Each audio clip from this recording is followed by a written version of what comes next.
Right,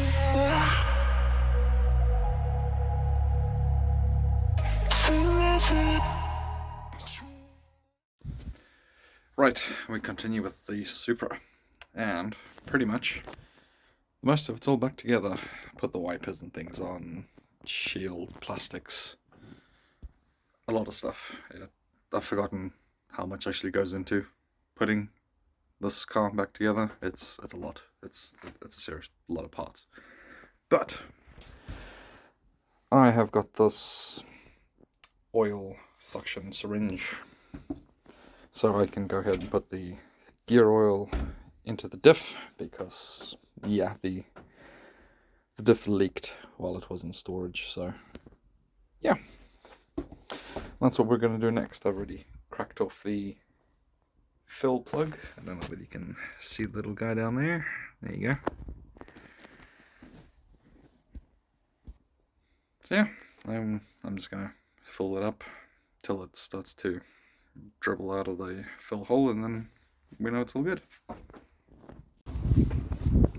Oh yeah, you know what time it is. Right, the annoying thing is the battery in the Supra is really dead. Really dead. So I've now got the 325 sitting there as a generator, charging this sucker up, and hopefully giving it enough amperage to crank over, because the battery used to have at least one crank in it, but now it's just totally got nothing left in. So yeah, I need to get a new one. This is a sight I have not seen for a very long time, and yeah, I'm lost for words. Wow. Hey everyone, and welcome back. So, Supra time. Last time I left off, we failed to put the Supra on the wheels by 5 o'clock, which was my deadline. And now, it's all done. To be honest, it was going to be a lot of time-lapse stuff if I did, and it would have taken even longer. So, I've got the Supra all done, put back together, and it's already gone for its first MOT test. Now,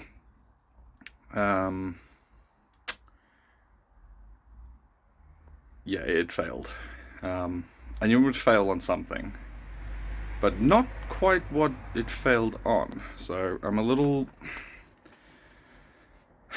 let's say, skeptical of the garage, because they did fail the 325 for a second time. On the handbrake not being efficient enough, which I find absolute, complete and utter BS. So yeah, I took 325 immediately to another garage, and stood there while they did the handbrake check, and guess what? The car passed with flying colours. So yeah, that'll be the last time I use that garage, because either their testing equipment's really broken and they don't want to fix it, or they're lying. And I seem to think it's the second, because let's go over the failure list for the Supra. Fuel pipe leaking, excessive, or risk of fire. BS. And when I asked the tester where it was leaking from, he kind of hesitated for a moment, and then I said, at the fuel filter. And he was like, oh yes, the fuel filter. Because obviously I know I had a problem trying to get the fuel filter to seal initially. That's why I ended up replacing it, because the crush washer was the problem. So the Supra's lifted, and there's no fuel leak at the filter, like he said, or anywhere, to be honest. So there's our filter, dry completely. I mean, there's a little bit of shine on it from when there was the initial leak, but right now, nothing. and I made sure of that. So I have no idea how there's been an excessive leak or any leak. But for the sake of argument, we'll start it up and we'll have a look ourselves. But yeah, I'm having a hard time believing that. Next on our failure list, let's get this all. Headlamp not working, dipped beam near side front. BS. That light was working the entire time the car was on the ramp while I sat there while they did the test. So that's just a blatant lie, or just an incompetent tester, which you should not have an incompetent tester. Stop lamps not working rear. Stop lamps not working near side. So that would be that one over there. That's correct. That I did miss. The brake light, obviously, I couldn't check myself. Cool, that's what you take it for a test for. It passed that. Great. Registration lamp does not conform to specific requirements, front and rear. Okay, another grey area because the car's never failed on these plates before. So I think there is some sort of new legality that's supposed to have some little lettering or something here or something else. It might have to do with the carbon effect of the number plates. Again, there's some new legislation that's come in that's made these things kind of really sticky at the moment. So for safety's sake, I have ordered new plates because the cops do hand out rather big fines for things like that. So, sorry, I've got brake lines on the floor here from the 325. Let's throw that over there.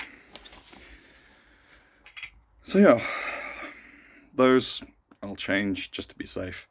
I did order bog standard legal number plates for the car. End of. Sorted.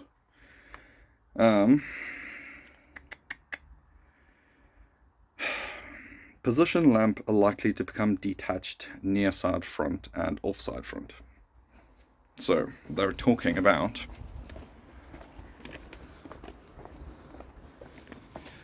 these side markers likely to become detached.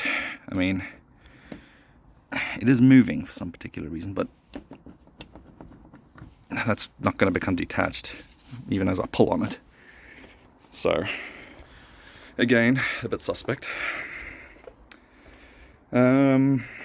Back to fuel pipe leaking. Again, we've established there is no leak, so all right. Exhaust noise is clearly in excess of that emitted by a similar vehicle fitted with a standard silencer in average condition. Now again, this becomes a very legal grey area. You're obviously not allowed to modify an exhaust to make it louder on a car. Again, the Supra, when I bought it, came with this exhaust, so it's passed many an MOT before, so again, maybe they're just being sticklers for it. But what I have done, as you can see in the tip there, is put a little silencer bung in place just to quiet it down a bit. And then I have also bought a new resonator that I will fit midway down the pipe.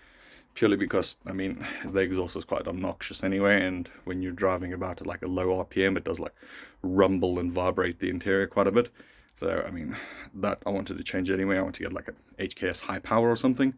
But those are 500-700 pound exhausts. And I'm not about to spend that on an NA exhaust.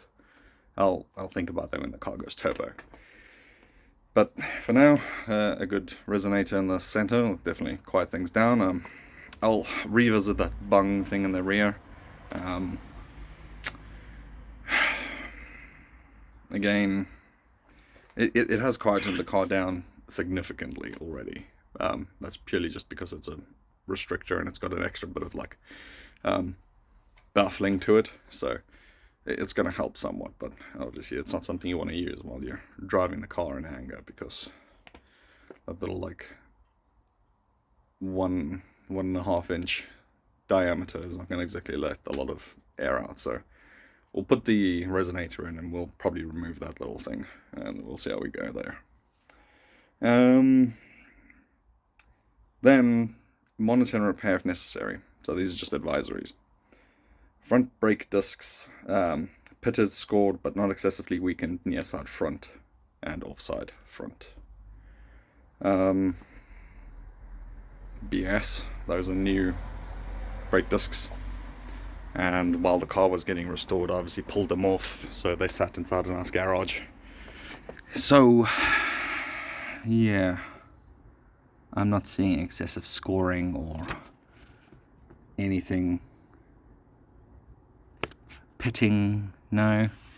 Just a little bit of surface rust. I mean, there's not even a lip or anything on it. So, again, I'm just another thing I'm calling BS on.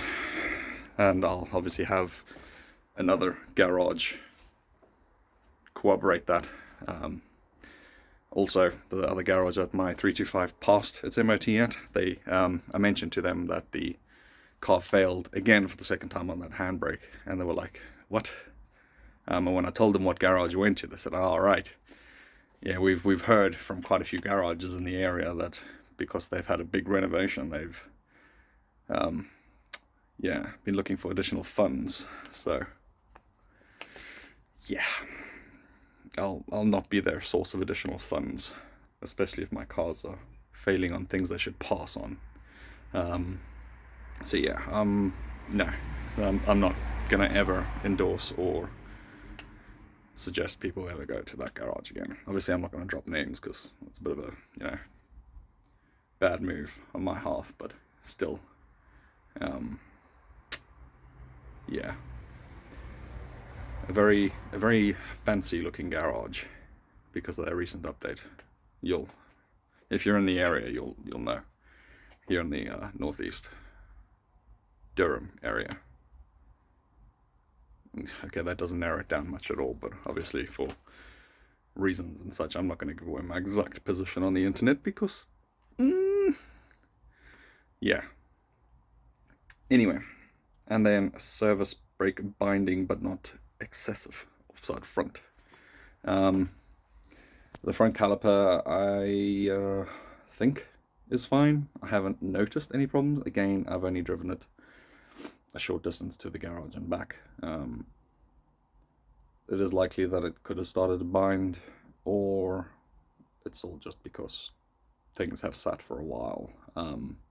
So it's got to get run through its cycle, and it might free itself off. So I'm not going to worry about that at the moment, purely because it's an advisory, because they seem to be handing out advisories just like they're so I'm gonna have to beep that.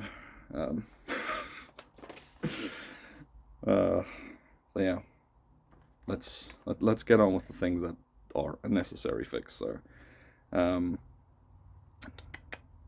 oh, I actually missed some things on this. Exhaust hydrocarbon content after second frost idle exceeds manufacturer specified limits. It's an import NA, so I'm not sure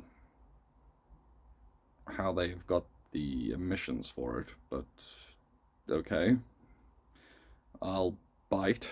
But also, if they're telling me it's failing on the hydrocarbons, give me a printout, because other garages I get MOTs from in the past, before I moved up here to the north, obviously, they give you a printout of all your emissions and everything going on there, as well as the brakes. When they get tested for MOT, you obviously get a printout as well. And obviously I didn't get any of that with any of my MOT, so I, in good faith, cannot believe what they say. Also because I had my 320D taken there for a four-wheel alignment, and the car wore through a brand new tire in 4 months. Scrubbed the inside corner of it to the point where it was illegal in 3 months. So it was 120 pounds down the drain. Took the car down the road to QuickFit. They did a four-wheel alignment. I had to get another tire on there. Guess what? The car drives amazingly. And within like the 3-month gap, the alignment wouldn't have adjusted itself and gotten so bad, to the point where it was. So yeah, it just points to the whole thing of these clowns obviously don't know how to do four-wheel alignments either. So yeah, another reason for me to just not go there. And also, they apparently had a problem with the printer the day that the four-wheel alignment was done, so I couldn't get the results of the four-wheel alignment. So I just think they didn't do the four-wheel alignment, and they just messed around with the tracking on the front of the car, just so the steering wheel and things appeared to pull a little straight. And yeah, just took the money and were like, peace. So yeah, I in good faith can't trust anything that garage says without a printout now, and even then I don't believe their emissions equipment. So the Supra will get its emissions and things checked at the other garage. But I have bought new spark plugs in case it does fail at the other garage, and new igniter leads, purely because in the 5 years I've owned this car, I've not changed the leads, and I don't know how old they are before I got the car, so they're quite old. And yeah, I mean, I changed the plugs 5 years ago when I got the car, so I mean, it hasn't done that much miles, but still, they do go bad eventually, just from not being used and all that, and sitting here idling a lot, running quite a rich mixture. So yeah, but we'll see how that goes at the other garage. Oh, another one here. This is a do not drive until repaired dangerous defect. Suspension rod attachment bracket mounting insecure, impairing directional stability, offside rear. So the driver's side rear, apparently there's a suspension bolt that is not tightened. We'll check it out. If so, my bad. That's why you get an MOT. I did think I did a final nut and bolt check over the whole car, but I might have got distracted by something midway. So yeah, we'll check over those, make sure it's all right, and then we'll start crossing things off the list. Let's go. Right. There's our missed bolt. How the hell I managed to miss that thing? Cool. Well, let's tighten that up, and then we'll adjust the suspension here to zero all our camber bolts out.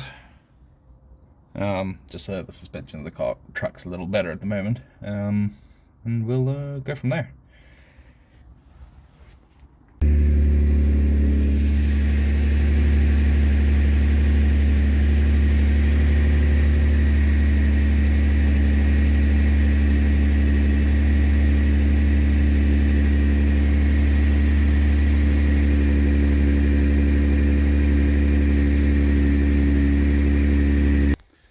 Right. Whew. It's been busy already. So I've got that bolt tightened. I've zeroed the eccentric bolts on the rear suspension. I've started the car, as you can see.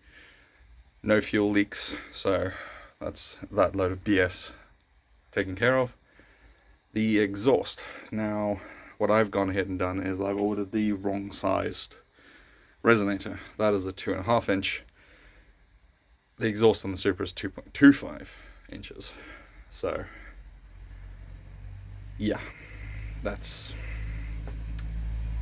just ruined my day. So yeah, that's brilliant, just utterly brilliant. Can't believe it. So I'm going to keep this little exhaust bung thing in here. I'm going to just drill the hole and then get its locating lock screw in place. And we'll take it for an MOT with that on, and we'll see how it goes with that. From there, yeah, the exhaust is back on. I will return that silencer and we'll see whether we need another one, whether the car passes its MOT with a loud exhaust. Next, rear light bulb number plates, and we'll go from there.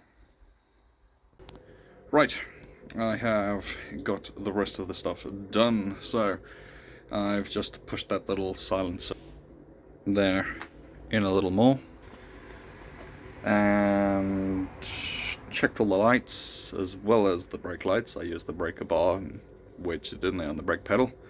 Changed the bulb, that's sorted. All the other lights work, so that's good.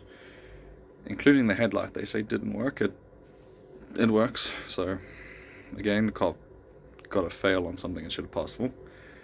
But alright. Registration plates changed. The rear is a little different sized to this one the Supra came with.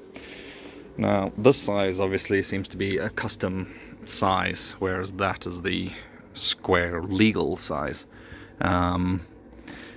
So we'll see how it does with the legal one.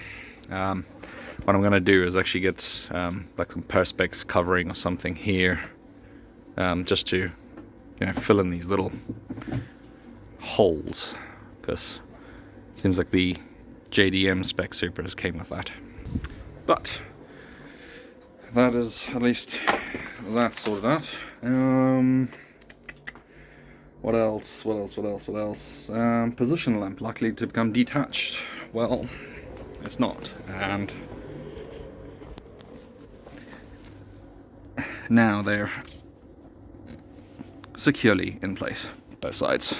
And there you go, new number plate on the front.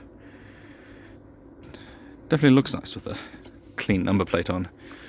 The other one was starting to look a bit old, so yeah. Anyway, I think money well spent there. At least it looks a lot cleaner, prettier almost. Fuel pipe leaking, we've already established. Again, while I was letting the car warm up again, while I was checking all the lights, there was no fuel leak, so BS on that. And then the exhaust noise, we've got the bung in place there. Suspension sorted out with that loose bolt, and the cam bolts are zeroed, just so hopefully the car handles a little better. Because I noticed the steering was a bit skewed, so that means the whole back end of the car was kind of like shifted to one side. So with them being zeroed, or close on zero, I mean, I have no equipment to zero it. I can only eyeball alignment and get the top of the bolt flat as possible. So yeah, oh sorry, that's the top of the eccentric washer, flat, just so that's in theory zero. So yeah, that's all our failures sorted out, except for the hydrocarbons, which again I don't believe because I didn't get a printout and I called BS. So what we'll do is, this other MOT station's a little further away, so it'll give the Supra a little time to get properly warmed up and run through. Yeah, I mean, the car was warmed up before its initial test, and it definitely sat there for quite a while they did the test, so I'm not sure whether they were trying to get it to fail or something, but it just seems weird why the car is just failing an emissions test when it's bog standard. Literally nothing wrong with it. Again, I could be wrong, but that's why I'm going to this other garage, just to get a second opinion, just purely because without the test results I can't believe anything they're saying. So that's why. So time to get the Supra back on its wheels and all ready for its next test. So again, thanks for viewing this long and all my rambling. We will pick this up in the next video and we'll see whether it passes the test or not. And then it's... oh, I actually need to call and check that I still have my space in the restoration bay at the club. I need to double check that, because it's about a week away and the Supra needs to be in there. And that's about midway through December, I think. So that's soon. We're on the 12th. So fingers crossed we'll get into that. Till then, You guys stay awesome, have a great weekend, and I'll see you next time. You know, it still surprises me seeing it sitting here on all fours. Every time. Yeah, let's get this thing MOT'd and hit the open road, I think.